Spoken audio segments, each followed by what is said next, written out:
Hello everyone, this is Pablo, VA3HDL. Last week I got this radio. This is a classic, the Kenwood TS-930 Sierra.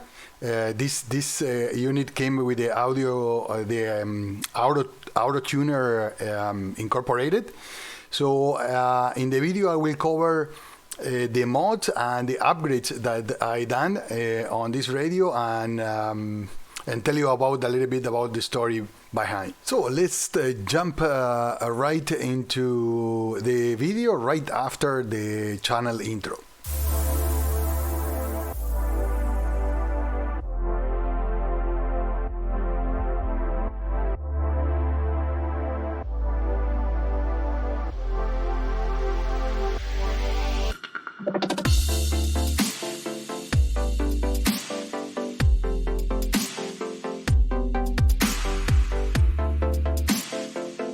So this is the first day that I started working on the radio. I wasn't planning making a video about this radio, but later I thought it was probably a good thing to share.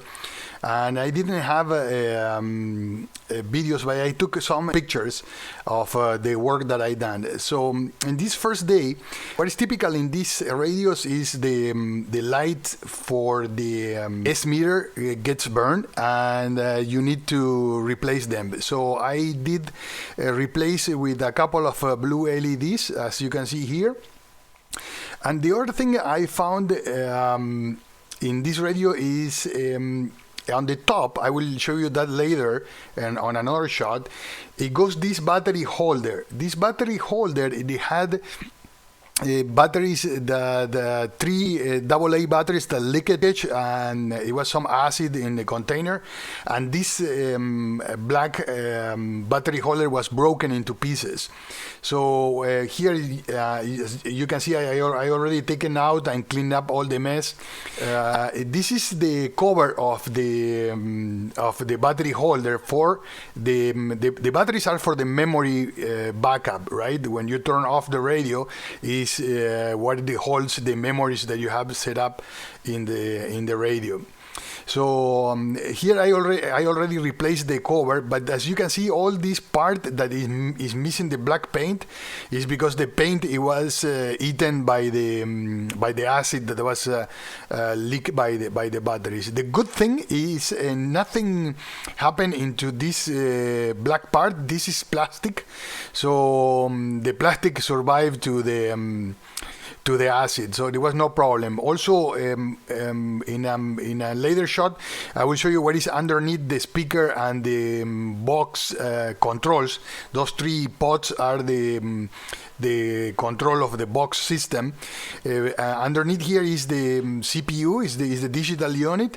So luckily there was no damage happened by the acid leakage. So here, when I took this picture, I already had put the new battery holder in place, and you can see here some of the cables with the shrink wrap there connected, and I was testing and making sure everything works fine. So here you have the radio running, and I want to show you the top cover where is the battery holder. Underneath the cover in there, and the box controls. So this is where everything resides. That door that I slide and I open needed to be lubricated also. It was a little bit stuck, so that is normal also in this radios of this age. So in the second day, I removed the top cover and I started working on the fans. So here on the top left corner, we have the power supply fan, and on the top right corner is the powered unit, the power amplifier unit fan. And this is my serial number. My unit is an early version. This early version has this resistors pack for the different voltage that the radio needs. And at the later releases, newer versions of this radio, this resistor pack, it was replaced with Zeners. But also it caused a problem because when those Zeners they burn, sometimes they burn, in continuity, and they let pass all the voltage, and it burns a lot of things down the line. So these radios are common because the power supply issues. This is a regulated power supply. It's not switching. It's a very old model, and it has very serious design flaws.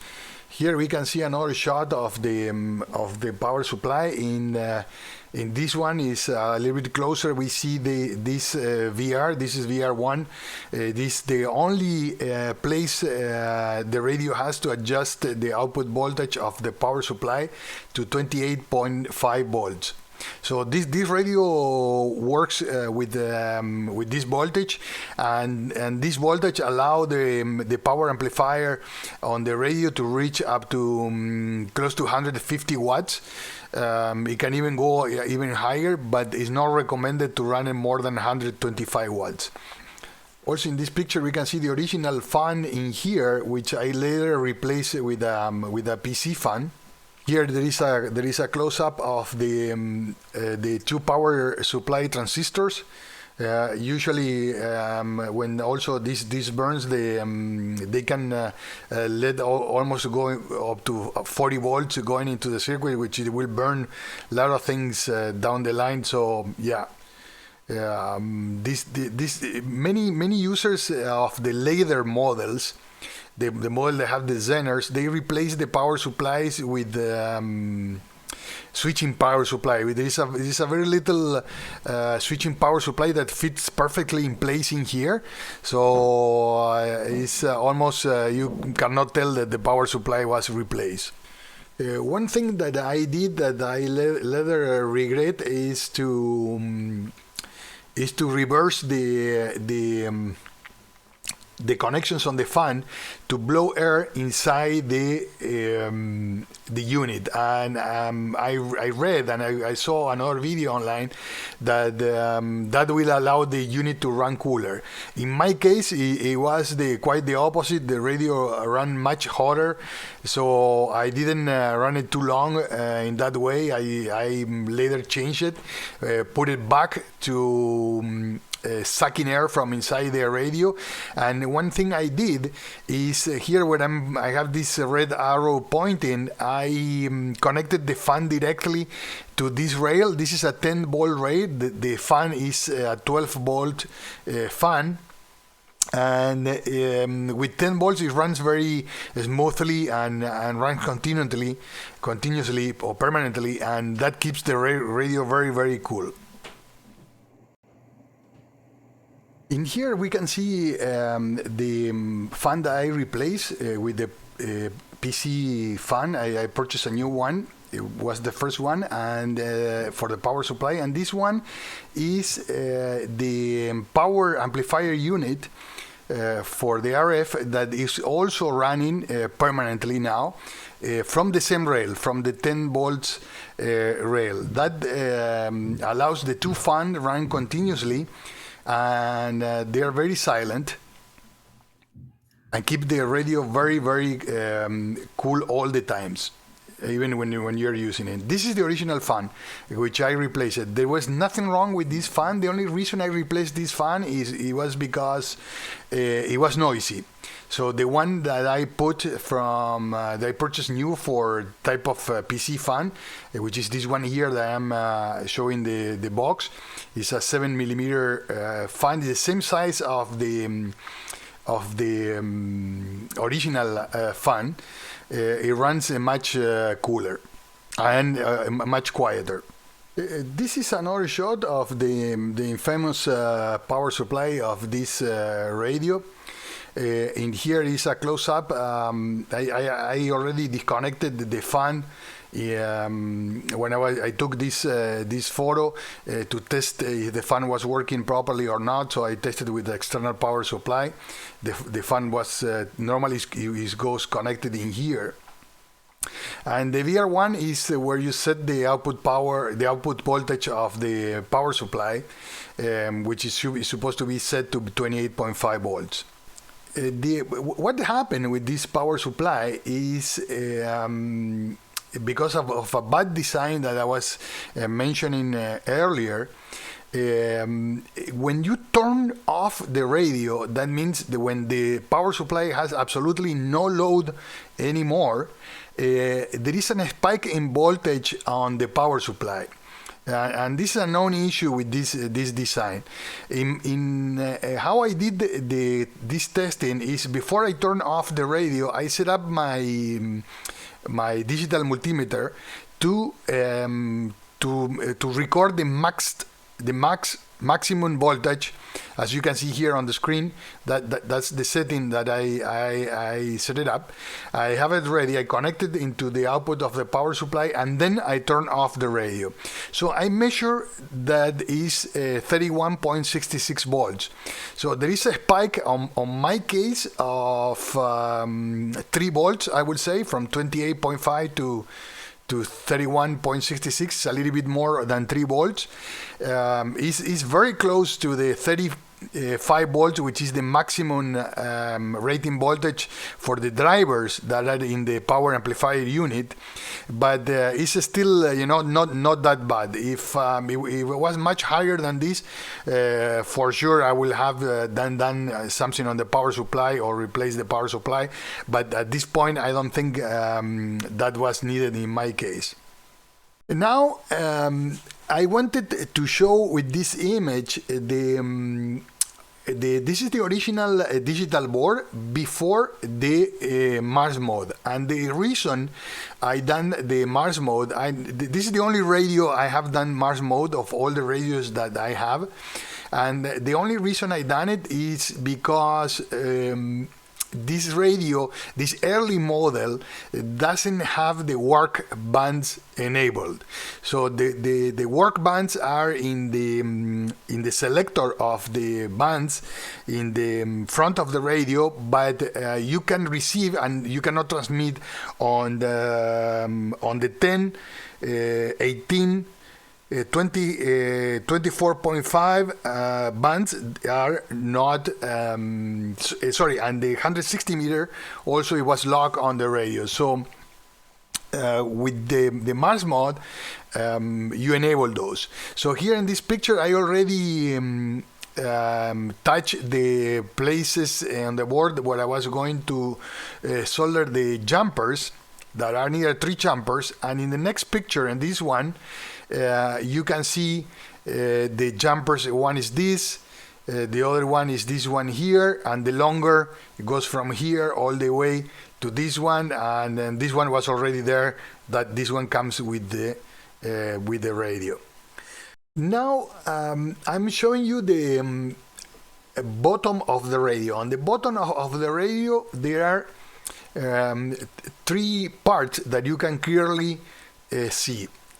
On the top is this is the back of the radio, where all the cabling and connectors reside. So if anything needs to be fixed or replace a connector on the back,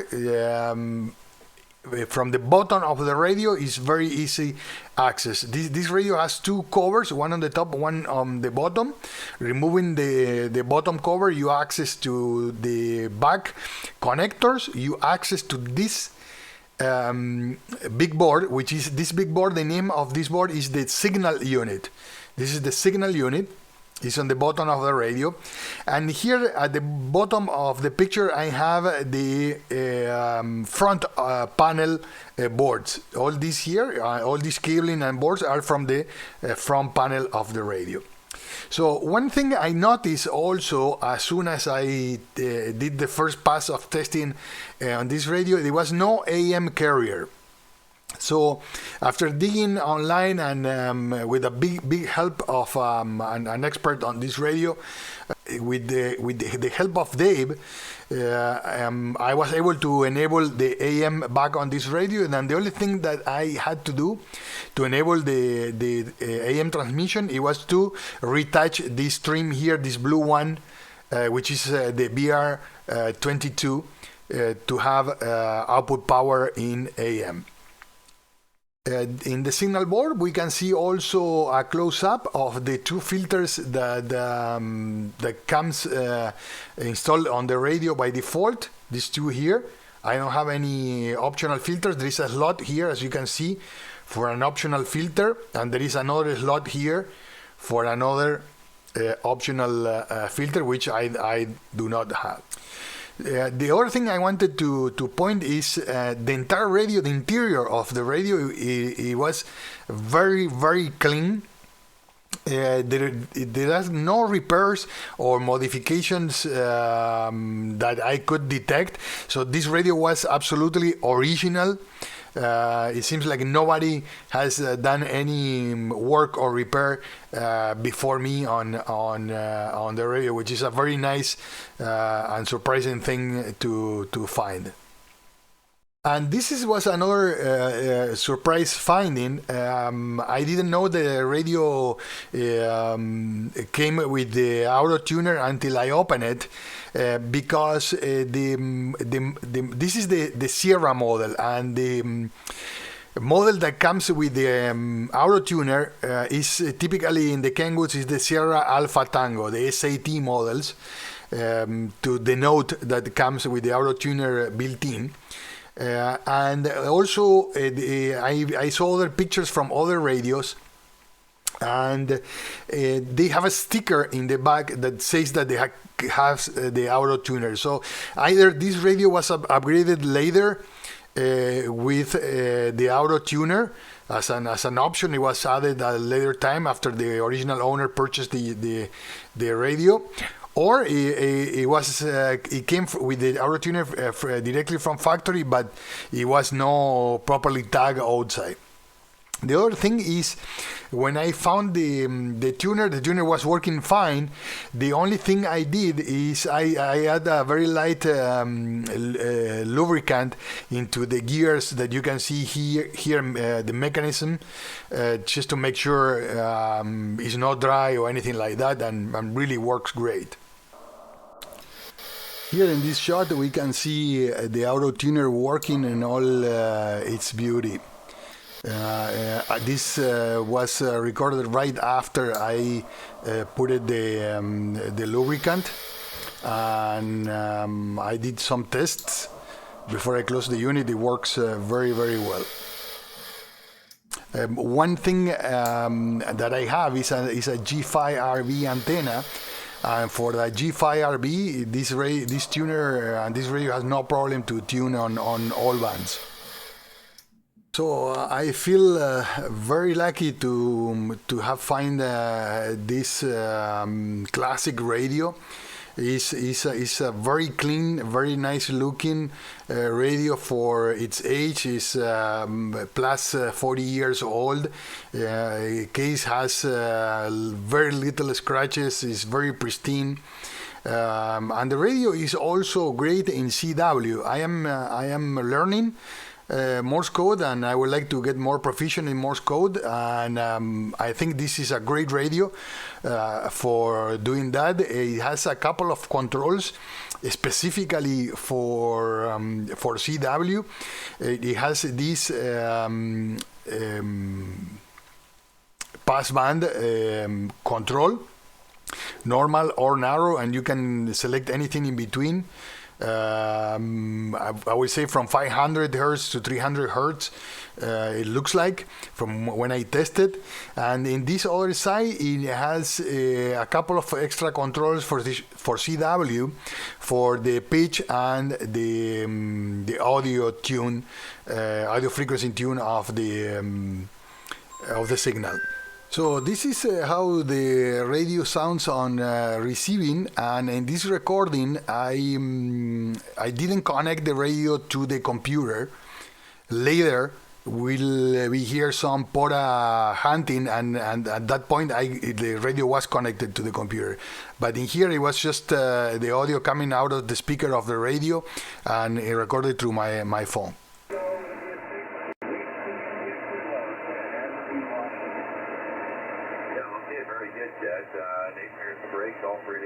Golf located in Danville, California for the home QTH.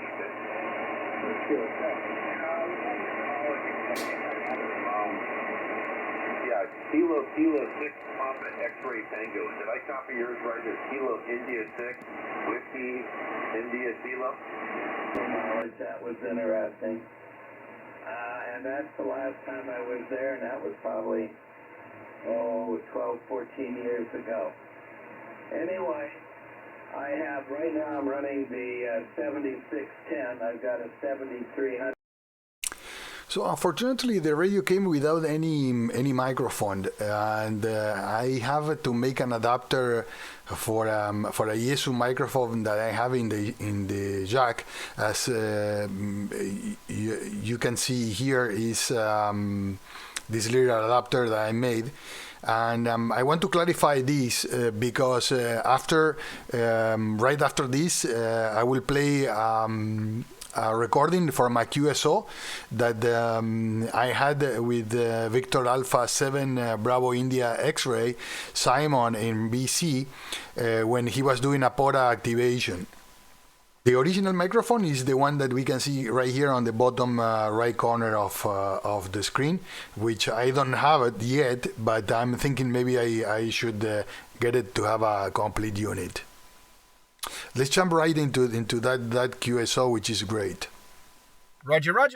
Victor Alpha 7 Bravo India X-ray QRZ. Victor America 3 Hotel Delta Lima. Okay, there's a thumping signal, Pablo. Victor Alpha 3 Hotel Delta Lima 59, buddy, QSL. QSL, my friend. You're 55 in Ontario today. Roger, mate. Well, thank you so much for the 55 in Ontario, and stay warm, my friend. You too. Thanks for the activation.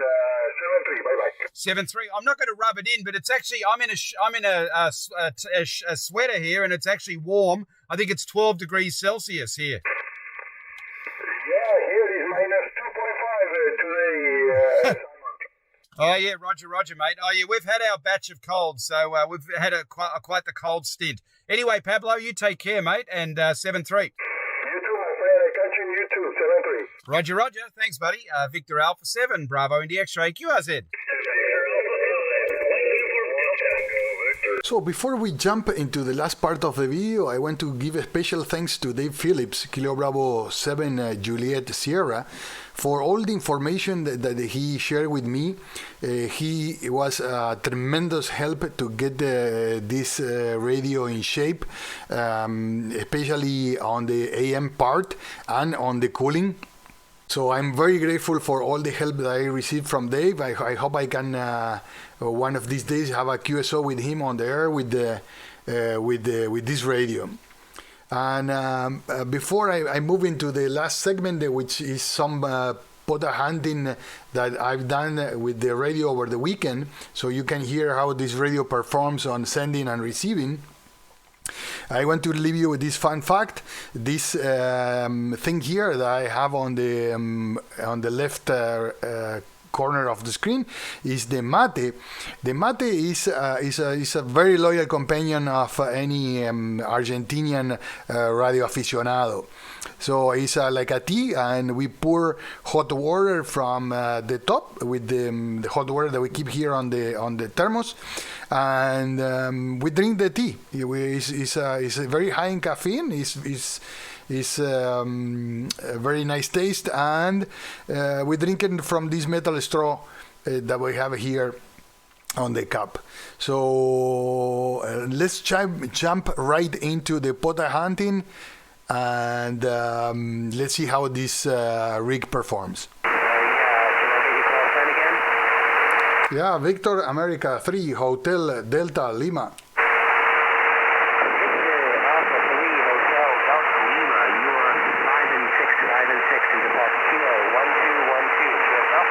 QSL, you are 53 in Ontario. Thanks for the new park, my friend, and 73. Appreciate you hunting me down today. 73. Victor America 3, Hotel Delta Lima. Victor Alpha 3, Hotel Delta Lima. Got you 5 and 9 here into Kilo 2366. QSL, you also have a great signal and great audio in Ontario, 5757. Roger, copy the 57, I think you said Ontario. So 73, and thank you for hunting me down. Thanks for the park, my friend, 73. Hey, QRZ, KI5KOI for Parks on Air. Victor America number 3, Hotel Delta Lima. The station ending in Hotel Delta Lima. Come back, please. QSL, my friend, this is Victor America 3, Hotel Delta Lima. Victor Alpha 3, Hotel Delta Lima. Got you probably about a 5 and 8 here into Kilo 2366, QSL. QSL, my friend, you are 57 into Ontario, 30 miles north of Toronto. Roger, copy the 5 and 7 from north of Ontario, I think you said. QSL, thanks for the park, 73. 73, thank you. 73, QRZ POTA. Victor Alpha 3, Hotel Delta Lima. Victor Alpha 3, Hotel.